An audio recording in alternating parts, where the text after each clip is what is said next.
Radio Omega, radio citoyenne spécialisée dans le traitement de l'information, vous plonge au cœur de l'actualité, 7 jours sur 7. 7 jours sur 7.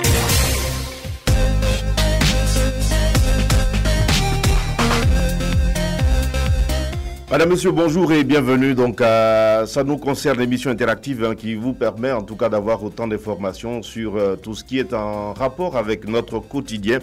Alors, ce matin, nous allons nous intéresser donc à la protection de l'environnement via donc parce que ça reste et demeure toute une cause mondiale.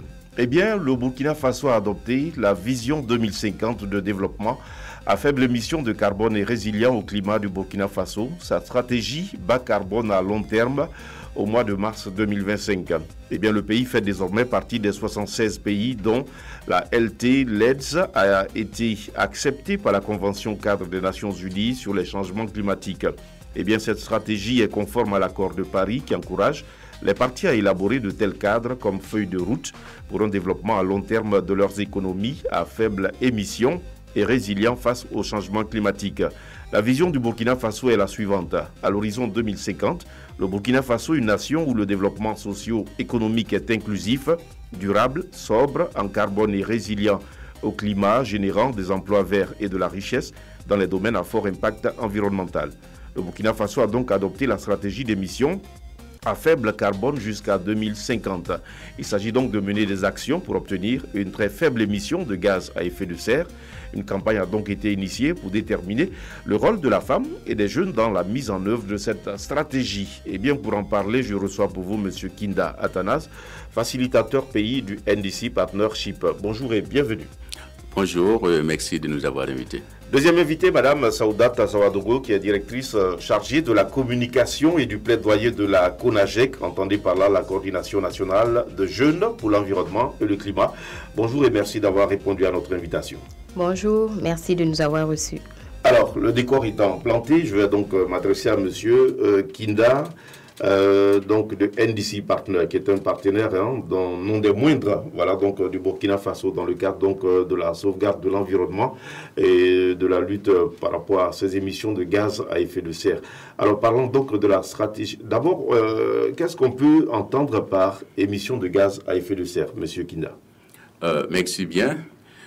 Il faut simplifier la définition d'une émission de gaz à effet de serre par l'ensemble des pollutions multiformes qui sont de nature à perturber le système atmosphérique, voire alors le système climatique, qui en retour se retrouve être susceptible de produire des dommages sur les systèmes naturels, économiques et humains. Alors, eh bien, c'est donc une cause mondiale, si bien que le monde entier, d'ailleurs, est interpellé par ces émissions de gaz à effet de serre, si bien qu'autant de rencontres ont été donc organisées ça et là pour ensemble déployer des stratégies en vue donc de permettre à ce qu'il y ait une réduction, en tout cas de carbone à travers le monde entier. Et si bien que le Burkina Faso n'est pas en reste, alors une stratégie d'ailleurs d'émissions à faible carbone a été adoptée jusqu'à l'horizon 2050. Et vous, en tant que partenaire technique et financier donc du Burkina Faso, étant d'ailleurs représenté aussi à l'échelle mondiale, alors quand on veut parler de cette stratégie d'émissions à faible carbone, comment se définit-elle au plan international? Il faut dire qu'au niveau international, les stratégies bas carbone, entendues également, comme vous l'avez dit, des stratégies d'émission ou de développement à faible émission donc de carbone, s'entendent comme toute croissance de développement qui intègre donc la durabilité, notamment donc la verdure en un mot. Raison pour laquelle on vous parlera donc de tout faire pour que désormais le développement soit vert, la croissance soit verte, les emplois soient verts, ainsi de suite. Donc c'est cette croissance durable à travers donc le monde qui tient compte impérativement donc des préoccupations environnementales donc du moment. D'accord. Alors parlons également du Burkina. Quel est votre point de vue concernant donc cette stratégie d'émission à faible carbone? Il faut dire que le Burkina, certainement, s'est engagé, comme tous les autres pays à travers le monde, conformément à son engagement à mettre en œuvre l'accord de Paris sur le climat.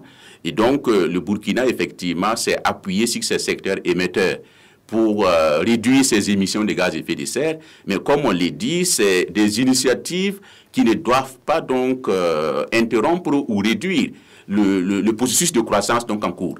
C'est pour dire qu'en réalité, le Burkina a essayé stratégiquement de voir quels sont ces secteurs piliers donc de sa croissance pour regarder à l'intérieur quels sont les types de bonnes pratiques qui pourraient davantage nous mettre dans une dynamique de développement durable, autrement dit, faire en sorte que notre développement donc soit possible donc pour les générations actuelles, possible pour les générations futures. Et lorsque nous arrivons à faire ça, du coup, nous nous retrouvons avec effectivement un gain pour effectivement le monde entier à travers la réduction des émissions de gaz à effet de serre. Absolument, un gain donc pour le monde entier. Notre deuxième invitée n'est autre que Mme Saoudat Sawadogo, qui est directrice chargée de la communication et du plaidoyer de la CONAGEC, qui est la coordination nationale de jeunes pour l'environnement et le climat. Alors vous, en tant que responsable donc de cette structure-là, qu'est-ce que vous faites donc au quotidien dans le cadre de cette lutte-là? Alors, merci beaucoup pour la parole. Il faut dire que la Coordination nationale des jeunes pour l'environnement et le climat a été créée en 2015. Alors, cette année, nous avons célébré nos 10 ans. Et notre mission, c'est de mobiliser durablement la jeunesse autour des enjeux liés au changement climatique. Et pour mobiliser les jeunes, nous voulons que tout le monde soit impliqué. Et bien sûr, pour que tout le monde soit impliqué, nous avons créé des groupes thématiques. Pour que ce soit un élève ou un étudiant qui veut s'engager et qui ne maîtrise pas vraiment toutes les clauses liées au changement climatique puisse s'engager d'une manière ou d'une autre. Donc, nous avons créé le groupe thématique eau et assainissement. Il y a les énergies durables, les emplois verts, il y a l'agriculture durable, il y a la justice climatique, il y a l'éducation environnementale pour permettre à tout un chacun qui s'engage au sein de la CONAGEC de pouvoir faire quelque chose, contribuer à quelque chose, que ce soit dans son quartier ou dans son milieu de vie d'une manière générale. Voilà. Et en termes d'activités spécifiques, nous faisons des sensibilisations sur l'économie d'énergie et les énergies renouvelables. Et il y a également des formations en agroécologie pour montrer aux gens également comment faire des cultures hors sol. Voilà. Comment faire des cultures hors sol. Nous faisons également des campagnes digitales. Et nous participons aussi aux rencontres sous-régionales et internationales. Nous représentons le Burkina Faso et par moment, voilà, au niveau international pour apporter notre contribution. Par exemple, lors de la COP, nous avons 10 jeunes délégués qui participent à la COP chaque année. D'accord. Bien sûr, aux côtés de Oxfam qui nous accompagne. Et ce sont des jeunes négociateurs, voilà, qui suivent les négociations pour voir un peu comment ça se passe, même si le Burkina Faso n'a pas tellement de voix, voilà, au niveau international. Donc, ce sont des jeunes qui suivent la COP, qui suivent toutes les sessions parallèlement pour voir un peu comment les négociations se passent. Nous créons également des écoles écologiques et durables pour permettre aux élèves de comprendre le changement climatique. Voilà. Et quand on arrive, ce ne sont pas des sensibilisations techniques.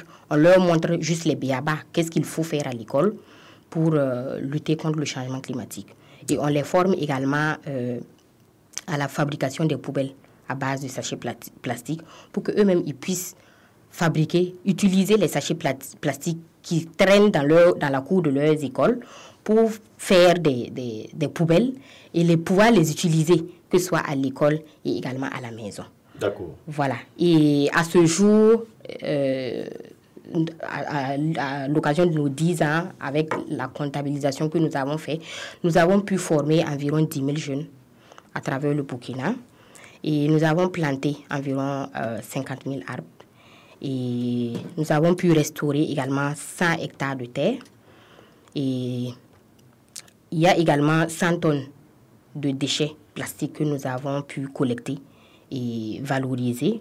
Et environ 2 millions de personnes que nous avons impactées, que ce soit physiquement et via les réseaux sociaux, parce que nous sommes très, très actifs sur les réseaux sociaux. Actuellement, c'est le digital qui est en marche. Donc, nous avons jugé bon de miser également sur les réseaux sociaux et aussi à travers les activités physiques. Alors, dites-nous, que pensez-vous des changements climatiques? Bon, les changements climatiques sont un défi assez crucial et important du moment, de notre époque. Nous avons nous l'avons remarqué, hein, et on le remarque toujours, les vagues de chaleur, que ce soit les inondations, et les sécheresses, les récoltes qui ne sont pas assez bonnes. Donc, ce sont des problématiques qui ne facilitent pas vraiment la tâche. Et nous ne voulons pas vraiment être des témoins. Il faut plutôt être des acteurs en contribuant d'une manière ou d'une autre à la réduction de tout ce qui est des déchets plastiques, parce que cette problématique est assez posée depuis un bon moment. Voilà, donc nous avons mobilisé les jeunes au sein de notre organisation pour que chacun puisse apporter sa touche. Nous ne prenons pas uniquement des personnes qui sont formées, voilà, sur le changement climatique. Nous voulons que tous les jeunes qui veulent soient impliqués. Et parce que la lutte contre le changement climatique, c'est une affaire de tous. D'accord. Si vous venez de nous prendre en marche, eh bien, nous parlons donc de stratégie d'émissions à faible carbone jusqu'à l'horizon 2050, tel que défini donc par le gouvernement du Burkina. Et c'est une cause d'ailleurs qui incombe tous les fils et filles. Voilà, donc la sauvegarde de l'environnement, la protection donc de l'environnement. Si bien que pour en parler, nous avons des personnes ressources. Il s'agit donc de monsieur Kinda Atanas, qui est facilitateur pays du NDC Partnership, et Madame Saoudat Sawadogo, directrice chargée de la communication et du plaidoyer de la CONAGEC, la coordination nationale de jeunes pour l'environnement et le climat. Donc tout un combat qui est mené ça et là en vue donc de réduire tant soit peu donc les émissions de gaz à effet de serre. Alors je vais m'adresser donc à monsieur Kinda.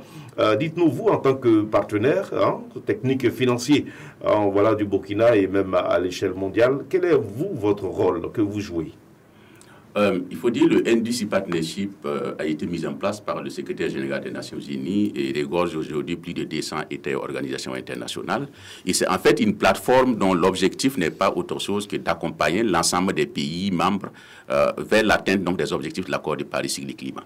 Ce qui veut dire qu'il revient bien sûr à chaque pays de nous dire souverainement quelles sont donc ces priorités, et ces priorités donc sont mises en circulation donc dans la plateforme des 200 pays et organisations internationales pour faciliter effectivement donc leur financement. Ça, c'est d'un point de vue financier. Il y a bien sûr cet aspect technique qui est l'accompagnement donc du NDC Partnership, le partage d'expérience des pays développés vers les pays en voie de développement ou les pays moins avancés, pour qu'effectivement ces tribunes de partage d'expérience soient également l'un des acquis et l'une des priorités qui pourraient donc nous permettre effectivement d'atteindre à terme donc ce qu'on vise pour l'accord de Paris sur le climat.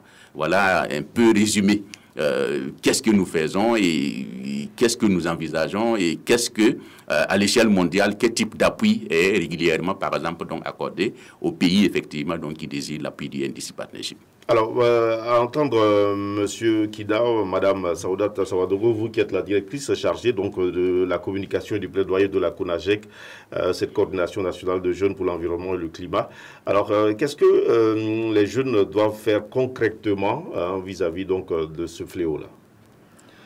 Bon, en tant que jeune, aujourd'hui, on ne doit vraiment pas rester à l'écart vis-à-vis du changement climatique. Chacun doit contribuer d'une manière ou d'une autre. Absolument, étant donné que ces changements climatiques sont aussi dus à l'action de l'homme. Tout à fait.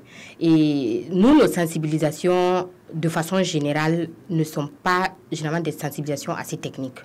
Voilà, on montre aux gens comment est-ce qu'ils peuvent contribuer en étant chez eux à la maison, comment est-ce qu'ils peuvent contribuer à réduire les émissions de gaz à effet de serre, les jets des sachets plastiques, la pollution de l'environnement. Ce sont des b.a.-ba qu'ils doivent comprendre au quotidien pour pouvoir ensemble lutter contre le changement climatique. Donc nos sensibilisations sont axées, que ce soit à l'école ou dans les quartiers et même dans les ménages, dans les ménages, et même on travaille également avec les PDI. Parce que le fait également de se déplacer et venir, ils ne maîtrisent pas souvent certaines choses. Ils veulent pratiquer ce qu'ils avaient l'habitude de faire dans leur village, en ville. Et avec leur arrivée, il y a beaucoup de pollution. Donc on les approche pour les former, les sensibiliser et les former. Et leur montrer également comment est-ce qu'ils peuvent faire l'agriculture hors sol également pour s'en sortir. Donc aujourd'hui, en tant que jeunes, ça doit vraiment nous toucher. Ça doit vraiment nous toucher. C'est un phénomène assez crucial qui doit intéresser quiconque en tant que jeune, quelle que soit la tranche d'âge dans laquelle tu te situes.